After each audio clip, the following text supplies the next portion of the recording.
చూడమ్మా, models have both positive and negative forms. Positive negative forms ఉంటాయి.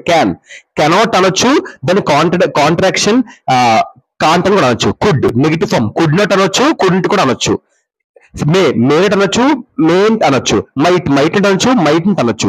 So positive shall అనొచ్చు, shall not అనొచ్చు, shan't అనొచ్చు.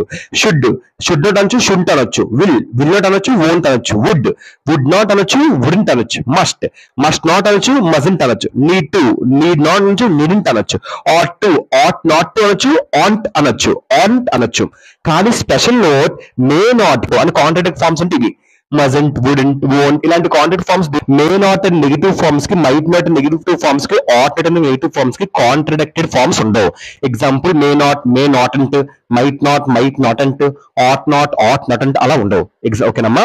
Okay, we need not, needn't వీటికి వస్తాయి. Not wait for them anymore. So మేము ఎవరి కోసం వెయిట్ చేయము.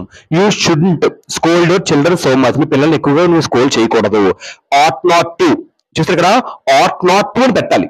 ఆట్ నాట్ అని పెట్టుకోవచ్చు, కానీ ఆట్ నాట్ అని పెట్టకూడదు. మనకి చెప్పుకున్నాం కదా, ఆట్ నాట్ అండ్ నెగిటివ్ ఫార్మ్ కి కాంట్రడిక్షన్ ఫార్మ్స్ పెట్టకూడదు. అలాంటప్పుడు సింపుల్ గా మనం ఆట్ నాట్ టు అని పెట్టుకుంటే సరిపోద్ది. అలాగే మనం మైట్ నాట్ అని అనకూడదు, మైట్ నాట్ అని పెట్టుకుంటే సరిపోద్ది నెగిటివ్ ఫార్మ్, అంటే contradiction negative form. May not కి, మేకి, మైట్ అంటే పాజిటివ్ కి కాంట్రడిక్షన్ ఫార్మ్స్ వస్తాయి. కానీ నెగిటివ్ ఉంటే may not, might not negative forms ఉంటే మైట్ నాట్ అంటే, మే నాట్ అంటే రాదు. ఓకేనా? అలా నెగిటివ్స్ కూడా కాంట్రడిక్షన్ ఫార్మ్స్ వస్తాయి. కానీ నెగిటివ్స్ లో may not, might not, ought not, negatives లో కాంట్రడిక్టెడ్ ఫార్మ్స్ రావు. అలాంటప్పుడు సింపుల్ గా మనం హ్యాపీగా నాట్ అని పెట్టుకుంటే సరిపోద్ది. మే నాట్ కి మే నాట్ అని పెట్టుకుంటే సరిపోద్ది. ఇది యాస్టేజ్ గా అలా పెట్టుకుంటే సరిపోద్ది, దీన్ని కాంట్రడిక్షన్ ఫార్మ్స్ పెట్టకుండా. Clear? Hope you understand this modal verbs. ఓకేనమ్మా? ఓకే, మోడల్ వర్బ్స్ అంటే ఏం లేదమ్మా. ఇప్పుడు మోడల్ వర్బ్స్ అంటే ఇప్పుడు సపోజ్ చూడండి, ఐ ప్లే నేను ఆడుతాను, ఐ క్యాన్ ప్లే నేను ఆడగలను. ఇప్పుడు ఇందులో క్యాన్ అనే మోడల్ వర్బ్ ఏం చేసింది?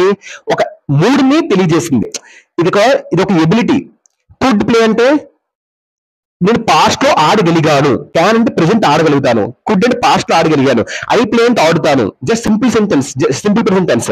కానీ మన మూడుని తెలియజేస్తుంది. పాస్ట్ లో ఎలాగున్నాను, ప్రెసెంట్ లో ఎలాగున్నాను, అవంతా మూడంతా తెలియజేసేదే మోడల్ వర్బ్స్. మూడుని తెలియజేస్తే మోడల్ వర్బ్స్. అందుకే ఇంట్రడక్షన్ లో మనం చెప్పుకున్నాం. Modal verbs express our moods, manners, attitudes కోసం చెప్తుంది మోడల్ వర్బ్స్.